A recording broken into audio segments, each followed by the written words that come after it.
Este programa incluye escenas recreadas y contenido que pueden resultar perturbadores para algunos televidentes. Se recomienda discreción.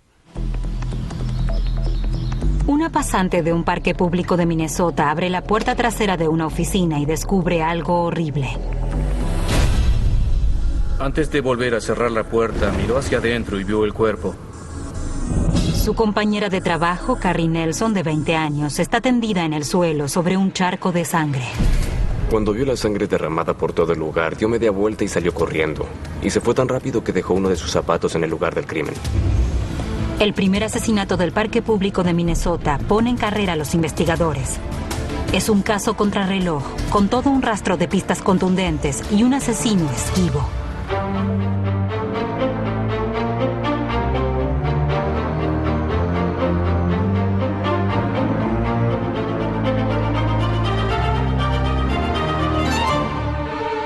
Caso cerrado.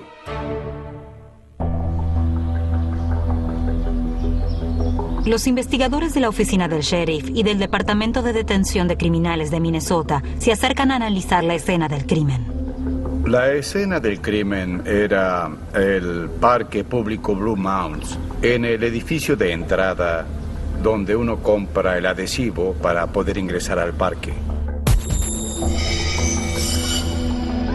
El cuerpo de Carrie estaba tendido junto al mostrador de atención al público, del lado de los empleados. Estaba recostada sobre la espalda con una mano sobre el pecho y la otra cerca de la cabeza. Había un gran charco de sangre alrededor. Era evidente que la habían golpeado muy fuerte en la cabeza. Una rasgadura en la camisa del uniforme de Carrie sugiere que luchó con el atacante. También hay rastros de lucha en la oficina. La máquina de fax había sido derribada. Había papeles en el suelo que habían sido movidos y habían estado en el mostrador. La silla que los empleados usaban para sentarse frente al mostrador estaba rota. Algunas partes estaban en el suelo y sobre el cuerpo de Carrie. Cerca del cuerpo de Carrie hay un reloj de hombre roto y un paquete de cigarrillos Ural. Pensamos que el reloj se le había caído de la mano al atacante.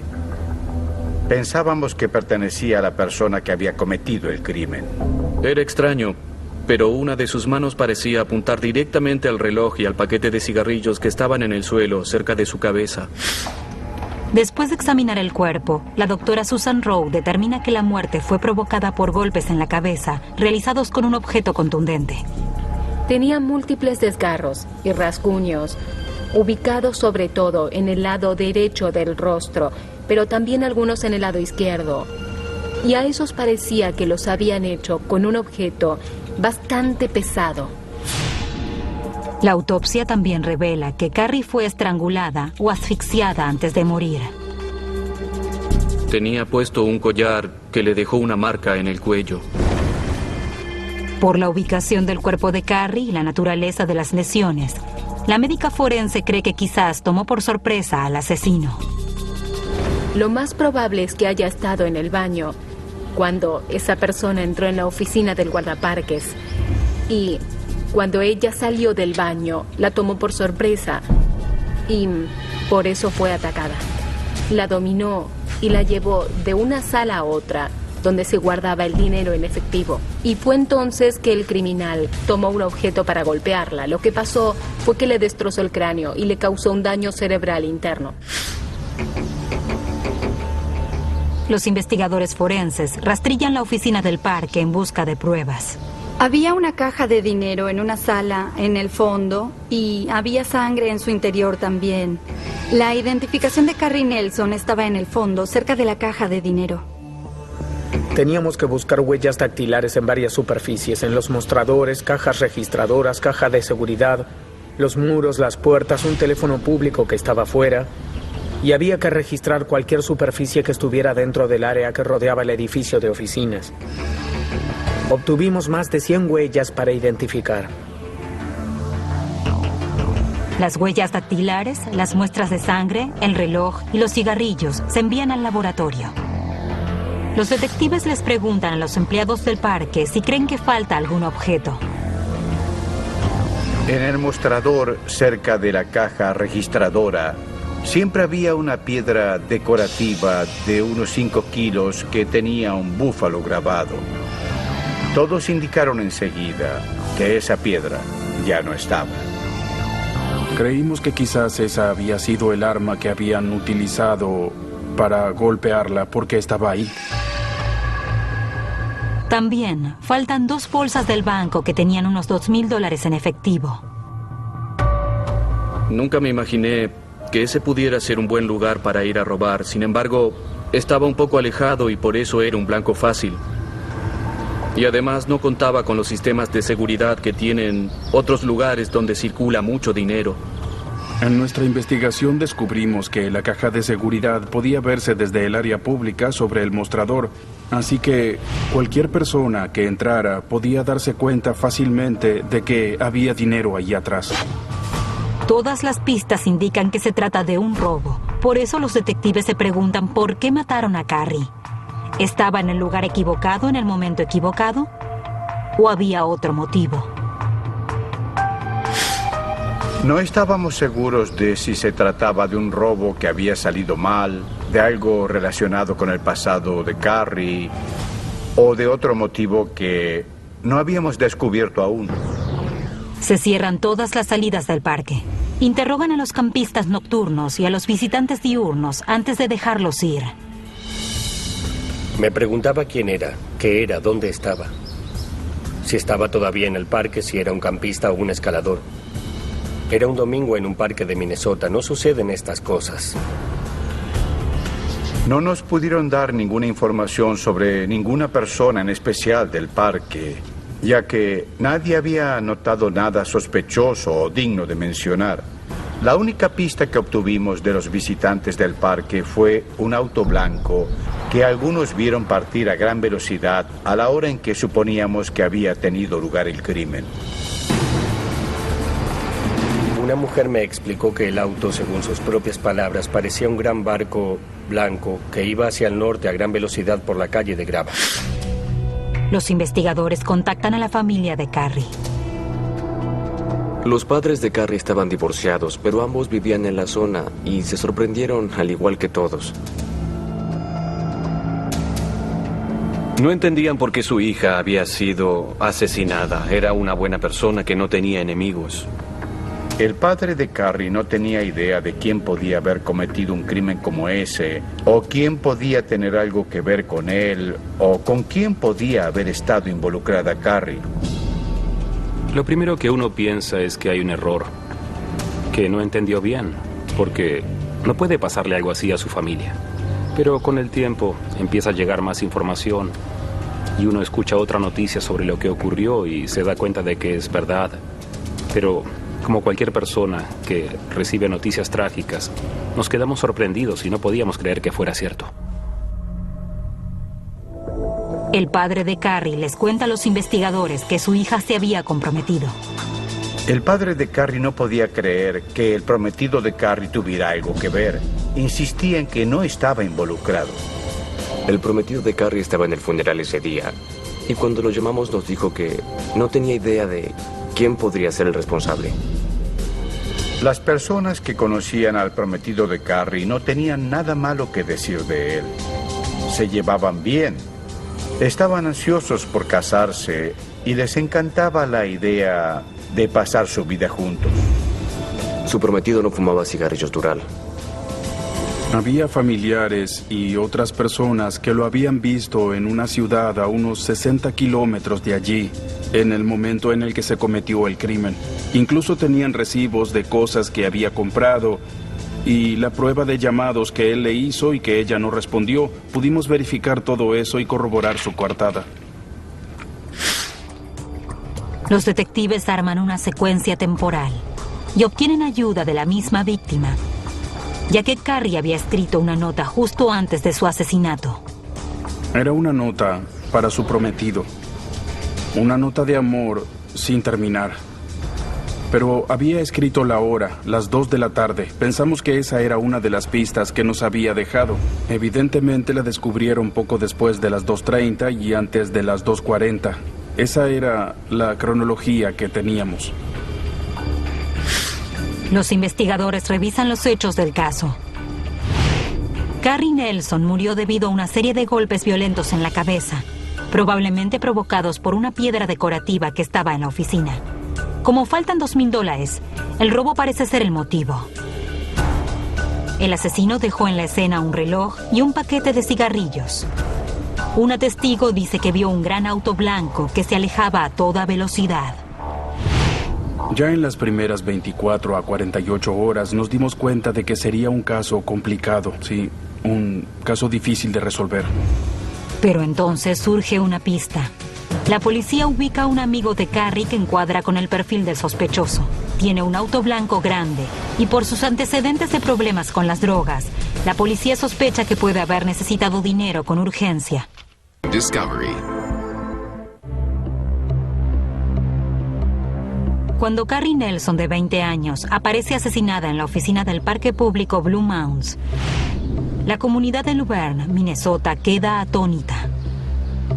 La última vez que hubo un episodio que creíamos que podía ser un homicidio fue hace 25 o 30 años. No existe ese tipo de crimen aquí en Rock County. La palabra conmoción no alcanza. Algunos de los medios de comunicación dijeron que los habitantes quedaron devastados totalmente. Porque no es habitual que haya asesinatos en esta ciudad. No los hay. Y le había sucedido a esa familia, en el parque y en esas circunstancias. Una de las compañeras de trabajo de Carrie se negaba a ir al parque sola y temía por su vida cada vez que iba a trabajar. Era el segundo verano que Carrie trabajaba en Blue Mounds. Carrie era una chica que había conseguido un buen trabajo para el verano. Siempre era divertida para conversar y te recibía con una sonrisa cuando te veía entrar. Sus compañeros de trabajo no pudieron darnos ninguna información sobre quién podía querer vengarse de Carrie o estar disgustado como para matar a Carrie. Cuando entrevistamos a los empleados del parque público, en especial a los que trabajaban con ella, era evidente que estaban destrozados por lo ocurrido. Los amigos y familiares de Carrie también están destrozados. Al comienzo uno intenta procesar la situación, pero no puede. Carrie era una persona hermosa. Tenía 20 años, tenía muchos amigos, era muy popular. Estaba en esa edad en la que uno comienza a planificar cómo va a ser su futuro. Los amigos de Carrie dijeron lo mismo, que ella era una persona maravillosa y que no podían entender por qué alguien querría matarla. El registro del departamento de Carrie brinda poca información útil. No encontramos nada más que las cosas personales que planeaba hacer. Estaba planeando casarse, también planeaba ir ese mismo día con una amiga a retirar algunas cosas para la boda de esa amiga. También descubrimos que había asistido a unas clases en Madison, Dakota del Sur. Mientras tanto, la averiguación de antecedentes de un amigo de Carrie revela un historial de problemas con las drogas y un gran auto blanco. Era un empleado de medio tiempo que la había invitado a salir, pero que ella había rechazado. Examinamos 2 vehículos, uno que había rentado ese día y también su propio auto que estaba en un garage. Investigamos a todos sus amigos, conocidos y contactos por medio de la división de narcóticos. Era un sospechoso clave. Creíamos que podía ser un crimen relacionado con las drogas o simplemente un robo por dinero. Pero la policía no encuentra pruebas que lo involucren. Analizamos su ADN, registramos su casa, pero no encontramos nada relacionado con el crimen. Después del asesinato, el Parque Blue Mounds cierra sus puertas durante una semana para que los investigadores busquen pistas. Al cabo de 5 días, un empleado del Departamento de Recursos Naturales encuentra un objeto en un arroyo lejano. En el momento del asesinato, el arroyo era caudaloso, pero estaba turbio debido a que pasaba por medio de campos y no podía verse a través de él. 5 días después, el clima estaba más estable. El agua estaba más clara. Entonces me incliné sobre la barandilla e inmediatamente vi una piedra roja bajo el agua. Bajé hasta el arroyo y la saqué con una pala. La di vuelta y reconocí el grabado. Eso era lo que buscábamos. La médica forense Susan Rowe compara la piedra con las fotos de las heridas de Carrie Nelson. Hice lo que llamamos comparación unívoca.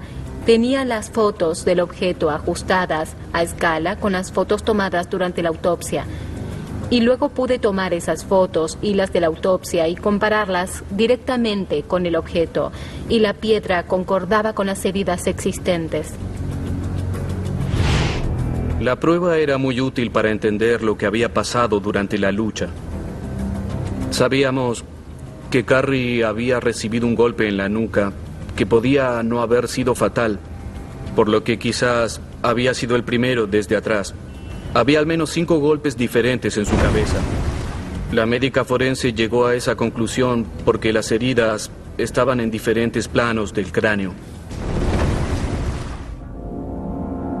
La médica forense confirma que la piedra grabada de la oficina fue el arma asesina. Para los detectives, eso indica que el asesino actuó impulsivamente. No creo que el asesino haya planeado matarla cuando fue al parque. Pero algo salió mal y entonces decidió que no podía dejar testigos vivos. Pensamos que tenía que ser alguien con antecedentes delictivos, un criminal reincidente, un ladrón que no quería volver a prisión. Alguien que estaba lo suficientemente desesperado para cometer ese acto de violencia. Los investigadores analizan lo que han descubierto. El atacante de Carrie usó un arma que encontró allí, no llevó una. El asesino arrojó la piedra en el arroyo antes de irse del parque. Los análisis de la piedra no revelaron ni ADN ni huellas dactilares. Parecía ser un hecho al azar. Y no había un verdadero sospechoso en ese entonces. Era muy frustrante. Entrábamos en nuestra oficina y veíamos la foto de Carrie, la veíamos todos los días, se nos aparecía constantemente y queríamos resolver el caso. Pero los investigadores no tienen mucho más por hacer. Fue necesario que la ciencia forense avanzara un poco más para que obtuvieran lo que necesitaban.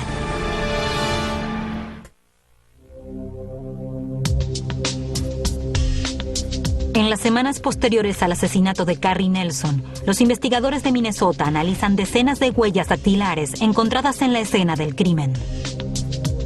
Lógicamente, en un lugar público siempre hay muchas huellas dactilares que no se pueden identificar, pero igual comenzamos con el proceso de identificación de todas esas huellas. Los equipos que trabajaron en la escena del crimen clausuraron el área de la oficina y utilizaron el método de vaporización de cianocrilato. Al calentarse, el cianocrilato desprende vapores que se adhieren a residuos latentes de huellas y las hacen visibles. Así preservamos una gran cantidad de huellas presentes en diversas superficies. Lo primero que hicimos fue eliminar a los empleados que trabajaban allí y, por supuesto, a la víctima. Se debe eliminar primero a cualquier persona con acceso legítimo al lugar. Entonces quedan solo los desconocidos cuyas huellas se buscaron en la base de datos, pero ninguno de ellos parecía ser sospechoso. Los detectives también buscan pistas en el reloj encontrado cerca del cuerpo de Carrie. Había sido fabricado en China.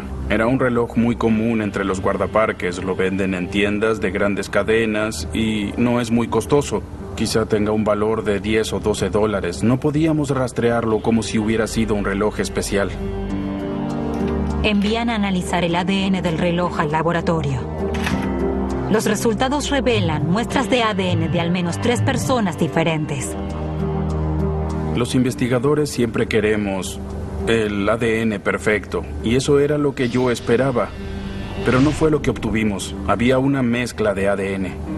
Seguramente el ADN de Carrie Nelson formaba parte de esa mezcla de muestras del reloj, pero todavía había personas que no habían sido identificadas. Eso nos presentaba varios problemas. El principal era que no íbamos a poder ingresarlos en la base de datos, lo que significaba que tendríamos que solicitar muestras de ADN personalmente de todos los que pudieran ser sospechosos. También se analiza el paquete de cigarrillos. Tiene un sello impositivo de Dakota del Sur. Pudimos determinar que lo habían comprado en Dakota del Sur, o al menos el sello impositivo era de allí. Pero el número estaba borrado y no pudimos comprobar exactamente dónde lo habían comprado. Durante varias semanas, los investigadores interrogan y toman muestras de ADN a cientos de personas, incluidas todas las que habían estado en el parque el día del asesinato. Era una tarea desalentadora. Había personas del estado de Florida que habían estado en el parque Blue Mounds ese fin de semana y también gente del estado de Washington. Los investigadores continuaron entregando muestras de ADN de las personas en las que se iban interesando durante la investigación. Es el caso más extenso que tuvimos. Analizamos más de 400 muestras. Yo misma hice más de 300 comparaciones.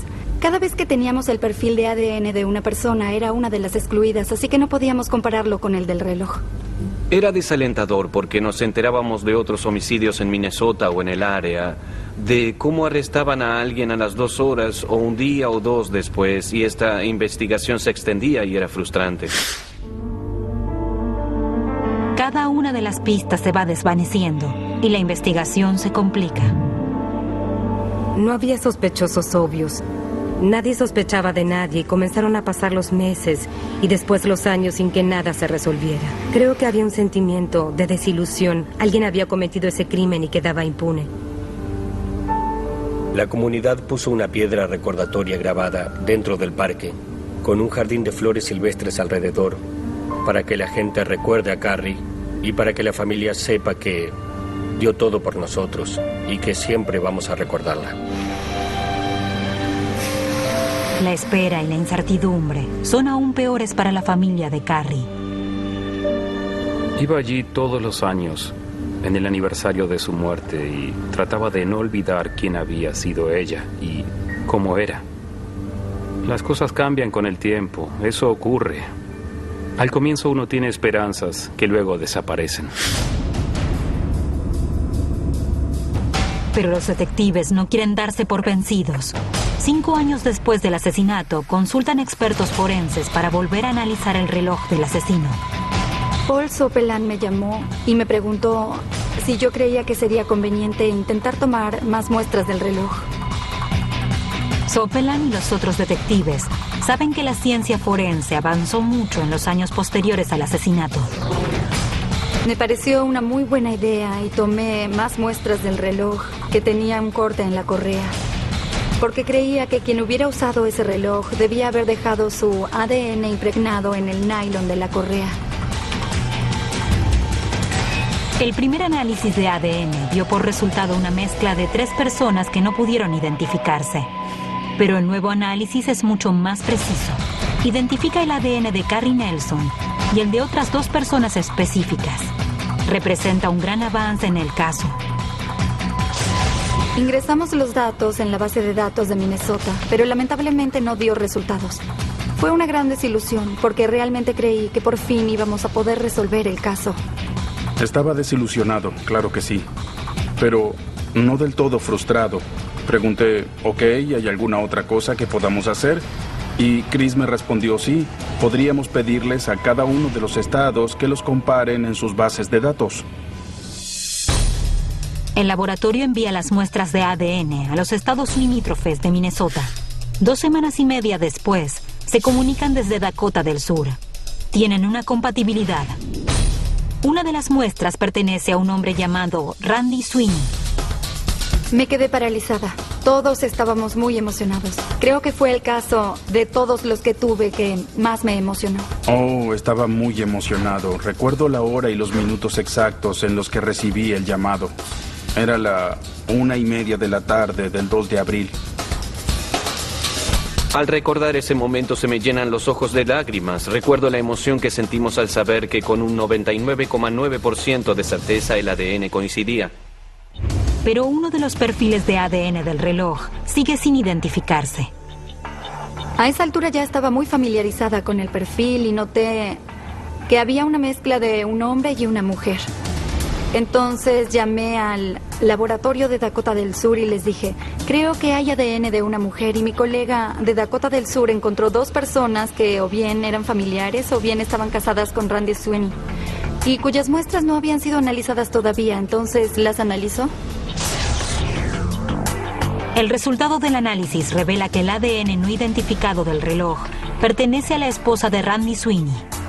Pero a pesar de la compatibilidad, los detectives saben que el caso no está por resolverse. Ese era solo el comienzo. Teníamos que empezar a averiguar qué tenía que ver Randy Sweeney con todo esto.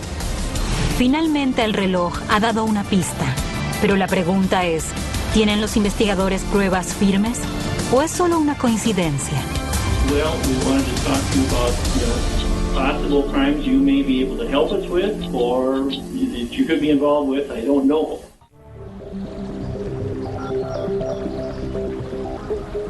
Cinco años después del asesinato de Carrie Nelson, los nuevos análisis de ADN, más sofisticados, vinculan el reloj encontrado con Randy Sweeney y su esposa. Lo recuerdo perfectamente. Pensé, esta es la llamada que estaba esperando, la compatibilidad. Como el reloj hallado es un reloj de hombre, los detectives se concentran primero en Randy. Pudimos averiguar un poco más sobre él. ¿Quién es? ¿Qué hizo en el pasado? ¿Dónde está ahora? Necesitábamos hablar con él y conocer su versión de la historia. Era sospechoso, pero también inocente. Teníamos que asegurarnos de poder probar que era la persona que había cometido el crimen. Además de su ADN, los investigadores forenses encuentran huellas de la palma de Randy Sweeney en la escena del crimen. No pudimos buscar huellas de su palma en la base de datos. Necesitábamos mejores impresiones de las palmas para poder analizarlas, y nos sorprendió encontrar huellas de la mano en papeles que estaban cerca del cuerpo. También identificamos las huellas de la palma en la superficie del mostrador. Había un trozo de papel que estaba en el mostrador y que tenía la huella de sus 2 palmas. Imaginamos que lo había tomado del mostrador para simular que era como cualquier otra persona mientras miraba el lugar. Los antecedentes de Randy Sweeney revelan un largo historial criminal. En el momento de la investigación estaba en una prisión de Dakota del Sur, pero estaba libre en el momento del asesinato de Carrie. Randy Sweeney era un conocido ladrón de Sioux Falls, en el condado de Minnehaha, en Dakota del Sur. Se sabía que también le gustaba apostar, así que podía haber tenido problemas financieros y haber decidido salir a robar para solucionarlos. Por lo que pudimos ver, era un criminal común y corriente.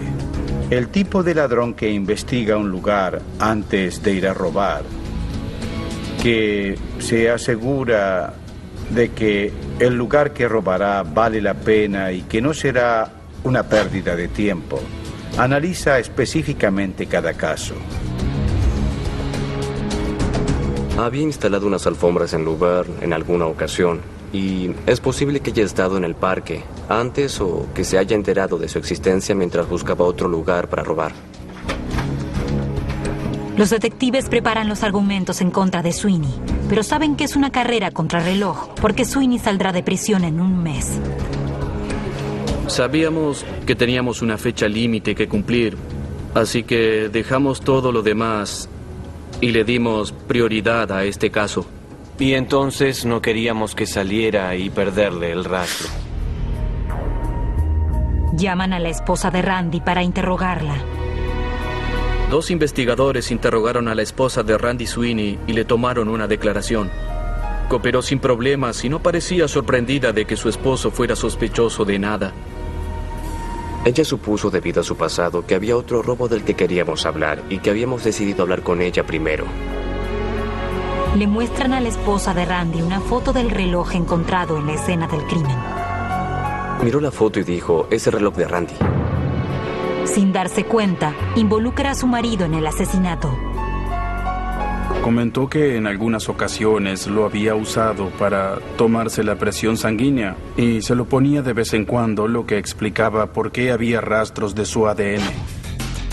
Finalmente, los detectives le dicen que el reloj fue encontrado en la escena de un crimen. Se echó a llorar inmediatamente porque se dio cuenta de la gravedad del crimen del que estábamos hablando. Desde luego tenía mucho miedo porque su ADN también había aparecido en el reloj. La esposa de Randy decide cooperar. Y a pesar de que no recuerda qué pasó el día del asesinato, admite que antes tenían un gran auto color crema. También admite que Randy fumaba cigarrillos como los que habían encontrado en la escena del crimen. Nos comentó que en aquellos años Randy fumaba lo que fuera menos costoso. Y mencionó que la marca Doral Light 100 era la que ella y Randy fumaban en aquella época. Para ese entonces, los investigadores están seguros de que Randy es el asesino. Ninguna otra pista había sido tan directa. Nos dijo, ese es su reloj. Y fumaba Durals. Necesitábamos al menos una prueba y de pronto las empezamos a tener todas juntas. Fue difícil no contárselo a la comunidad ni a la familia porque sabíamos que teníamos que mantenerlo en secreto, pero sabíamos que era algo muy importante para nosotros. Los investigadores visitan a Randy en la prisión. I'm Paul Soflin. I'm an agent with the State Crime Bureau, Minnesota. And Randy, we investigate crimes all over Minnesota type of thing. And we wanted to talk to you a little bit about some things here that had come up. Well, I don't know. I mean, what... I don't understand. I guess, first of all, I'd like to know what's going on. Apenas escuchó quiénes éramos. Nos dimos cuenta, aunque no puede verse en la cámara, de que hubo un cambio notable en su comportamiento. Y se puso un poco nervioso, tenso. Well, we wanted to talk to you about, possible crimes you may be able to help us with, or that you could be involved with. I don't know, that type of thing. So that's what we wanted to talk to you about. But, you're having those rights in mind. You got to decide now. You can stop answering at any time. And that's what I told you. Right. Yeah, and at this point, I guess I would like to have a lawyer because I don't understand what's going on here. Como no quería hablar con nosotros, decidí no decirle por qué estábamos allí. All right. Because we are finished. We would like to talk to you. I mean, this is something that, can put you in or put you out. What way? I don't understand. Well, I don't know if we tell them. It's in regards to a case in Rock County, Minnesota. Rock County. Few years. Okay. But you lawyered up, so if you don't want to talk to us, if you change your mind, then you can call us. Al día siguiente, en la prisión, Sweeney llama a su esposa. What are you doing? Nothing. You're not coming up to visit? No. Why not? I was talked to yesterday by detectives. Okay, about what? I don't know. What was it about, Randy? I don't know. They found my DNA and your DNA on a watch in Minnesota, in some campground called Blue Mound. Okay, they didn't tell me that. Well, that's what they told me. If I'm going to end up going to prison for the rest of my life for something that I didn't do and you did, I'm going to be mad. I'm more mad now. Because there's something else you're not telling me. No, it's not. How in the hell did they have our DNA on a watch? I have no idea. What do you mean you have no idea? I've not been in Minnesota. Have you? No. How about May of 2001, Randy? Like shortly after we got married? I don't believe it. No. Don't play stupid, Randy. This is serious. You know something, Randy. You have to tell me. I'm going to end up going to prison for something I don't know nothing about. Nos dimos cuenta por el tono de su voz y las cosas que le decía a su esposo que estaba muy molesta y lo estaba haciendo responsable. What happened May 20th, Randy? It was on a Sunday. It was a week before Memorial Weekend. I don't know. At Blue Mound. I don't know. Somewhere in Minnesota. I don't. I've never been there. Somebody has our DNA on a watch. Ella tenía un tono acusador que indicaba que creía que él le mentía, y la parte más importante de la conversación es que él negó haber estado en el parque Blue Mounds. Lo negó 3 veces en esa conversación. Dijo que nunca estuvo en ese parque. So how did somebody in Minnesota get our watch? Get some watch that's got your DNA and my DNA on it? I don't know. Unless I lost it somewhere and someone picked up my watch and has my watch. How would you have lost it? I don't know. I could have left it on. We did a bunch of carpet jobs over in Laverne, Minnesota. Maybe I did a carpet job and left it or lost it or something. Él intentó asegurarle que nunca había estado en ese parque, que no lo había hecho y que podía haber perdido su reloj o que se le podía haber salido mientras estaba trabajando. Esa era su explicación. Enojada con Randy, ella también quiere demostrar su inocencia. La esposa de Randy Sweeney estuvo trabajando durante todo ese día. Tenía una coartada firme. Por eso pudimos eliminarla de los sospechosos a pesar de que su ADN estaba en el reloj. Después de su interrogatorio, la esposa de Randy les da a los detectives varias fotos. En una de ellas, Randy usa el mismo reloj que se encontró en la escena del crimen. En otra foto, hay un paquete de cigarrillos Dural. Hay un viejo dicho que reza, una imagen vale más que 1000 palabras. Esas fotos valían mucho más que eso. Las fotos incluso eran tan buenas que mostraban que usaba el reloj en el cuarto agujero. Y el reloj encontrado estaba marcado en el cuarto agujero. Notifican los hallazgos a la familia de Carrie. Parecía que lo tenían rodeado. Y era un alivio que hubieran atrapado a este sujeto. Recuerdo que Stan dijo, estoy paralizado.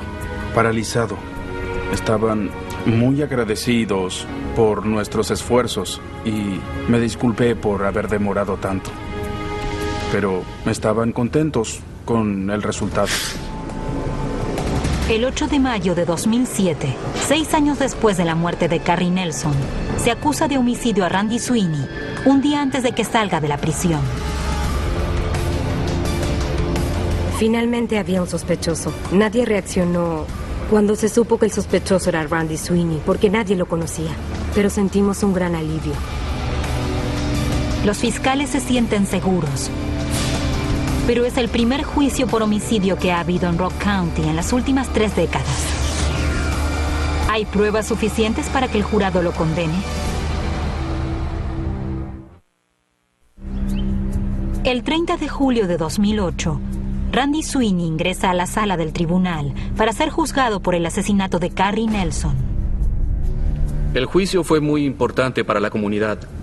Luverne es una ciudad pequeña y los homicidios no son algo común en una ciudad como esa. Para la familia de Carrie es un momento muy doloroso.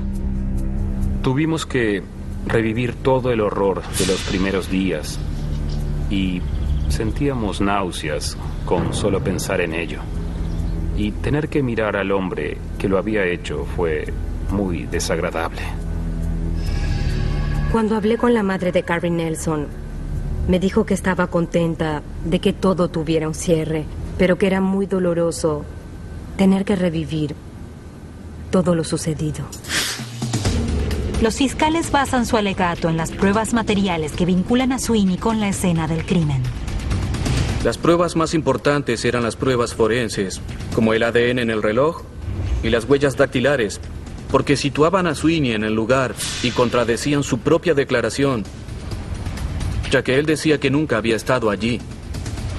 Los defensores sostienen que Sweeney nunca estuvo allí. La defensa intentó justificar el ADN en el reloj con el argumento de que lo había perdido en algún momento y que alguien que usaba el reloj había cometido este crimen. Sweeney no muestra ninguna emoción mientras los fiscales explican lo que creen que sucedió el día del crimen. Pensamos que tomó el auto después de trabajar, que condujo por un tiempo tratando de encontrar algún lugar donde robar y que tal vez vio el cartel del parque público en la carretera y se dirigió hacia allí. Suponemos que algo que no esperaba ocurrió durante el robo. Una de las opciones es que Carrie haya estado en el baño cuando entró. Se sabía que ella estaba sacando el efectivo para contarlo. Quizás había efectivo disponible y ella estaba en el baño cuando este individuo ingresó y vio la oportunidad de tomar el dinero. Creemos que ingresó por el lado de los empleados, donde se encontró con Carrie Nelson, e inmediatamente la sujetó y la arrastró hacia la caja de seguridad y la obligó a sacar el dinero de la caja. Y cuando Carrie intentó resistirse, quizás se puso más violento de lo que suele ser un ladrón en esas situaciones. Los fiscales dicen que Carrie le arrancó el reloj a Sweeney durante la pelea y que los cigarrillos se deben haber caído de su bolsillo. Creemos que la arrastró hacia adelante, donde estaban las cajas registradoras, y que fue entonces que tomó la piedra y la golpeó desde atrás. Pensamos que después de matarla se dio cuenta de que debía salir de allí porque era un parque abierto al público. Así que entonces se fue lo más rápido que pudo y se llevó la piedra con él porque era el arma homicida.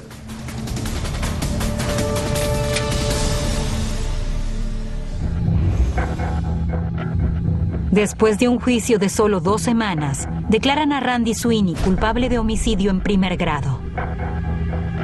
Al día siguiente lo sentencian a cadena perpetua sin opción de libertad condicional. Mientras leían el veredicto, Sweeney no mostró ninguna emoción.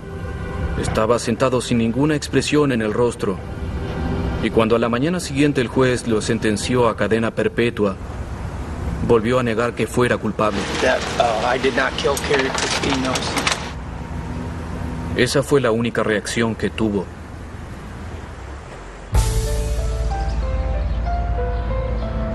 Lo que hace que sea tan difícil para mí y para nuestra familia es que es el último lugar del mundo donde una tragedia como esta podría ocurrir. Todos extrañamos a Carrie. Era una joven maravillosa con un gran futuro por delante. Pasé mucho tiempo en el parque y es un lugar maravilloso. Todavía me apena que algo tan horrible haya sucedido en un lugar tan hermoso del planeta. En cuanto a los investigadores, el caso más largo de sus carreras ha llegado a su fin. Ahora muchos casos se resuelven por el ADN. Es un avance extraordinario para nuestra época. Sin embargo, no reemplaza las investigaciones ni el trabajo que la policía tiene que hacer. Sigue siendo importante. Este caso aún está presente en mi mente por la cantidad de investigaciones que hicimos, las características particulares y en especial el aspecto humano. Carrie Nelson era una persona inocente que solo hacía su trabajo cuando le arrebataron la vida brutalmente. Parece increíble que haya habido un homicidio en Rock County, pero tenemos que tomar en serio lo que pasó. Debemos tener presente que cualquiera con quien estemos hablando ahora, mañana puede ser capaz de hacer algo así. Creo que el caso cambió mi concepto del cumplimiento de la ley y la manera de encarar mi trabajo.